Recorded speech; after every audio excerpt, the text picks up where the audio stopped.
Okay, hi everyone. I'm Xyh Tamura. I'm an artist researcher from the University of the Philippines. I'm currently completing my master's in creative writing, and my undergraduate background is in theoretical physics. I've been working as a musician and composer for over a decade. Today, I'll be presenting my work.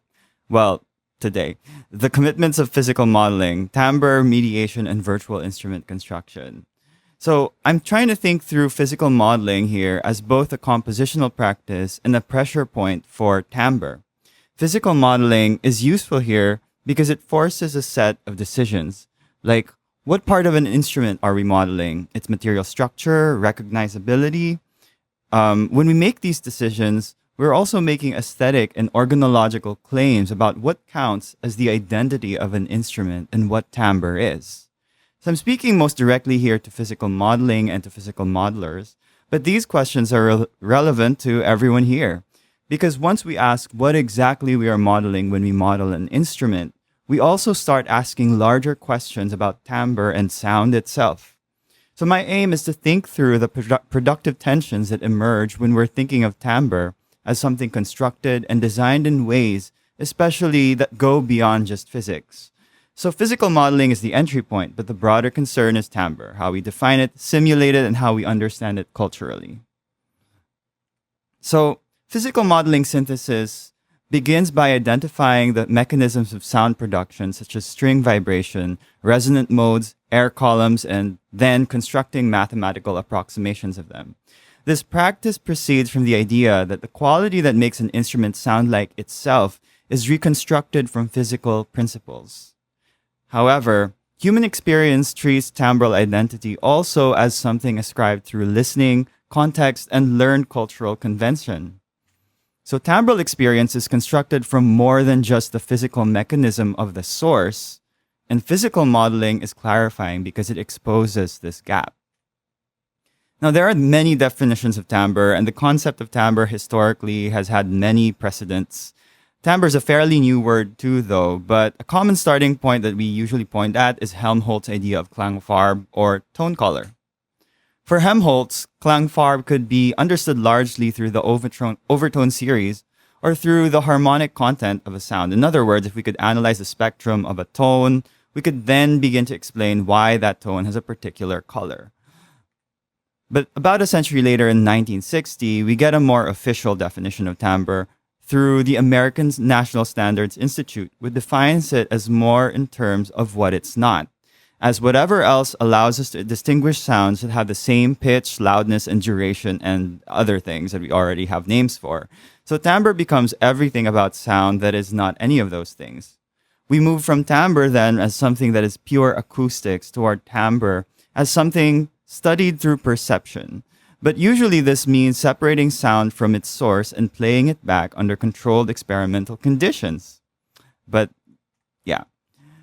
This is why Siedenberg and McAdams call timbre the wastebasket of auditory perception. It becomes a leftover category. And that means that this definition of timbre is also somewhat tied to the recognition of sources. So when we say this sounds like a violin or an oboe or a string, timbre is defined perceptually, but then this definition has an organological bend or a question hidden inside it. It can be partly about how sounds point back towards instruments, bodies, materials, and possible causes, like what made that sound. So when we ask why one sound differs from another, we are also often asking what kind of thing could be making that sound. Register is an interesting timbral problem. An instrument remains the same source across its range, but its timbral qualities shift. And in the practice of, say, orchestration, it's partly also a practice of active timbral management. There's a reason why a composer favors an instrument in one specific register, then avoids it in another. And looking at the clarinet, for example, where registers are split into separate pitch ranges based on sound quality, a source discrimination definition can't fully explain what we actually do when we hear one instrument as coherent or as itself, because registers are the same instrument having different perceived timbres, or maybe even perhaps one perceived timbre if you're familiar with an instrument's registers. So indeed, physical modeling knows this and has to use different models or algorithms for different registers because the physical mechanisms change per register. An instrument in this light is not a single timbre necessarily, but what McAdams and Goodchild call a constrained universe of timbres. Register is the name we give to moments when timbre shifts while source identity stays the same. It's a phenomenon that the cross-source discrimination definition doesn't quite hold very well. In ethnomusicology, many sonic traditions don't really have a direct analog to the concept of timbre as defined in Western psychoacoustics, just like klangfarbe actually. There are terms for sound, texture, but not really for timbre the way we understand it today. And the experience of sound can also be different across cultures, and I have two coming examples.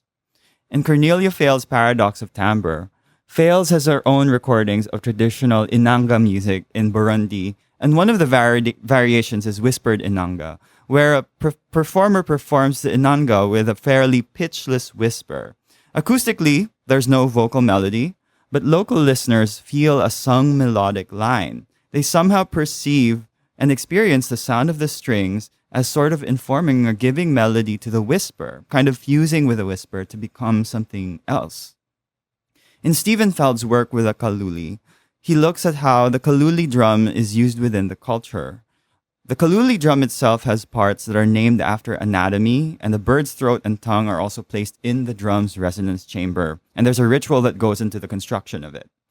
In this culture, bird sounds can be considered as communications from the dead to each other and to the living. When these drums are then played together, the drums typically play interlocking textures, and the collective sound undergoes what they might call a hardening. At this point, when the sound hardens, the listeners hear the drum textures as the sound of the voices of their dead. These are two examples where the experience of sound is inseparable from its social and contextual use. An instrument in a museum or even a recording doesn't really capture how sound is actually felt and experienced in a social context.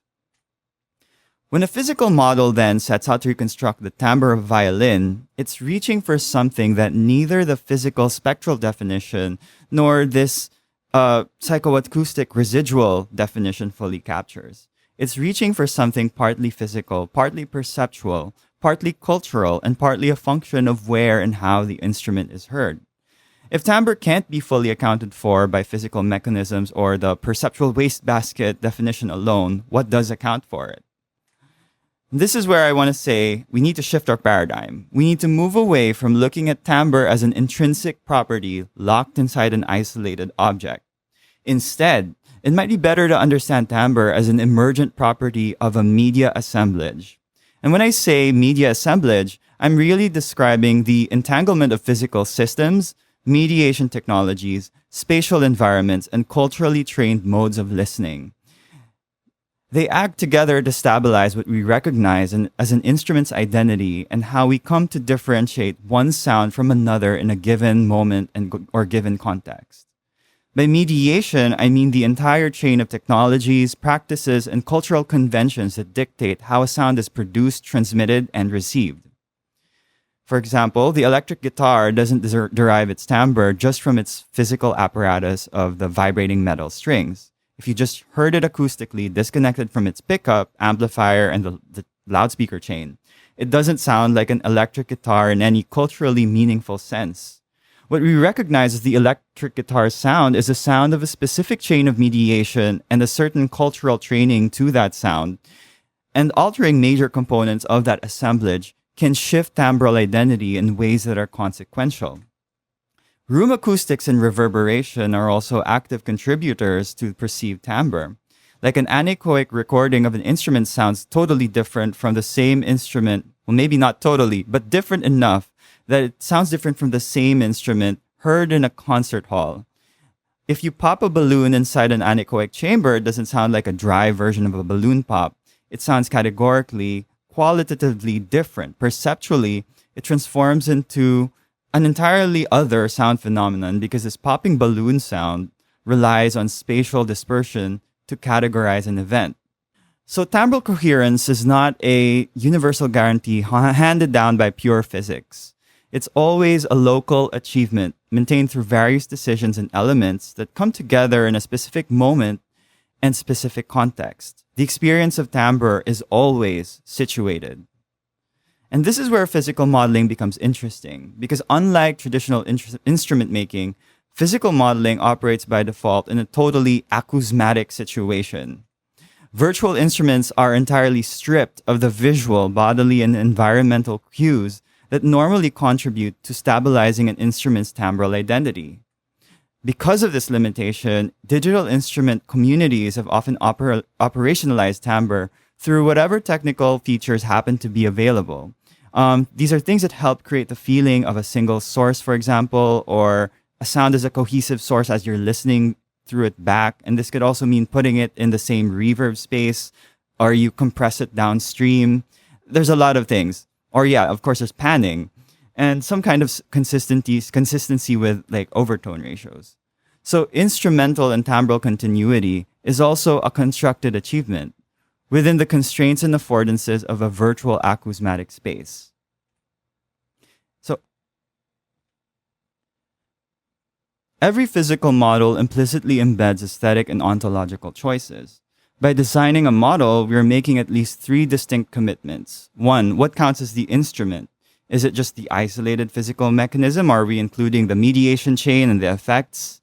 What kind of listener is being addressed? What are the sonic values? What are sonic properties that listeners in a particular group want? And are we going to cater to that? Are we going to go for cultural recognizability? What part of timbral experience is being carried over? I think, though, what we have to recognize that it's worth seeing that this virtual acousmatic environment is not just a deficient reflection of the physical world. It's its own native media environment. It has its own chain of mediation technologies. There's a way physical systems are transmitted through it. It has its own ways of simulating space, and it's developing its own listening conventions. Our baseline for listening has radically shifted from experiencing instruments and sounds live in acoustic rooms to consuming sound and music through loudspeakers, earphones, and headphones. Because of this shift, it is far more productive for us to stop treating the virtual domain as a simulation of true reality, and I think we should treat it as a genuinely new site of timbral production, one with its own autonomous rules, its own constraints, and new expressive possibilities. A virtual physical modeler, for example, can manipulate parameters impossible acoustically, such as adjusting string stiffness beyond material limits or coupling resonators that could not really physically coexist. And there are already many digital sounds that people have gotten used to that have absolutely no physical origin. And those are built for different reasons than physical models. And what is asked of timbre in these moments is also different and unique to this context. So, to conclude, I'm not trying to call for a stabilization of a single definition of timbre here, but more about how interrogating what we mean when we use it in a given moment can result in productive outcomes, and that being aware of how these hidden commitments to what timbre is affects our practices. And in physical modeling, how it affects the design decisions that come into the model. The question really is not really if a physical model makes commitments about what timbre is, what an instrument is, and who the listener is. It always does. The real question is whether we are making those commitments deliberately. This interrogation of physical modeling is not just for physical modelers. What I'm hoping for is that through us looking into this practice and the questions it raises about the nature of timbre, we can reevaluate our relationship with sound and timbre. Increasingly, we're encountering sound and music acousmatically, virtually, and digitally. When we ask what timbre is in the digital age, we are not just asking about frequencies or physics. We are also asking which cultural traditions and new cultural traditions, mediation chains, listening contexts, and which ways of experiencing the world are coloring our perceptions. Thanks very much.